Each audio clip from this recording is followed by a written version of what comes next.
चेतना का प्रवाह प्रवाहित करते हैं। इसी उद्देश्य को लेकर के इस धरती पर आना हुआ है।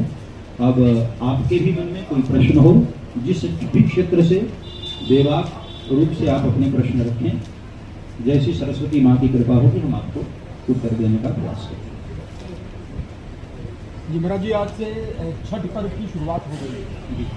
आज से नहाए खाए खरना और अस्त्रगामी सूर्य का अर्घ्य दिया जाएगा। दिल्ली में विश्व हिंदू परिषद ने सनातन प्रतिष्ठा नाम से दुकानें लगाने का ऐलान किया। आप इसको कैसे देखते हैं? सनातन प्रतिष्ठा में मतलब विपक्ष का ये कहना है कि 25 करोड़ लोगों का ये अपमान है। आप इसको कैसे देखते हैं? जब हम अपने धर्म की बात करें तो हमारे धर्म में पवित्रता का बड़ा महत्व है। हमारे धर्म में शुद्धता और पवित्रता, यहाँ से पूजा की विधि का आरंभ होता है। तो किसी भी पूजा में यदि पवित्रता ही नहीं होगी, शुद्धता ही नहीं होगी, तो वह पूजा स्वीकार नहीं होती है। इसी भाव को रखते हुए कि उन्होंने ऐसा निर्णय लिया है तो स्वागत के योग्य है, क्योंकि अन्य धर्मों में पवित्रता का इतना महत्व नहीं है।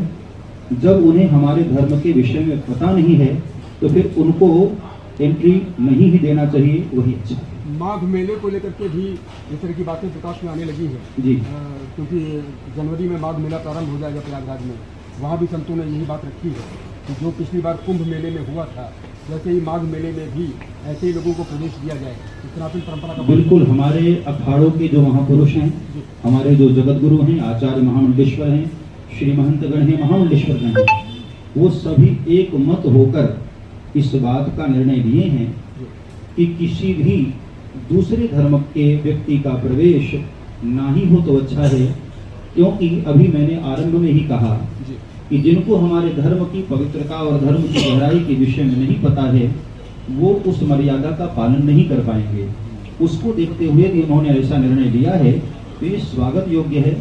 और दूसरी बात, उनका जो भी उर्स का मेला हो या ताजिया निकालने का हो या ईद का कोई प्रोग्राम हो, तो हम हिंदू जन कभी भी जिद नहीं करते कि हमको वहां जाकर दुकानें लगानी है या हमको जाकर के कार्य करना है। कभी भी इस बात पर हम लोग कभी भी अड़ते नहीं हैं। तो उन्हें इस बात को स्वीकार करना चाहिए। इस देश में सभी को अपने धर्म पालन की स्वतंत्रता है, न हम उनको हस्तक्षेप करें न वो हमें हस्तक्षेप करें।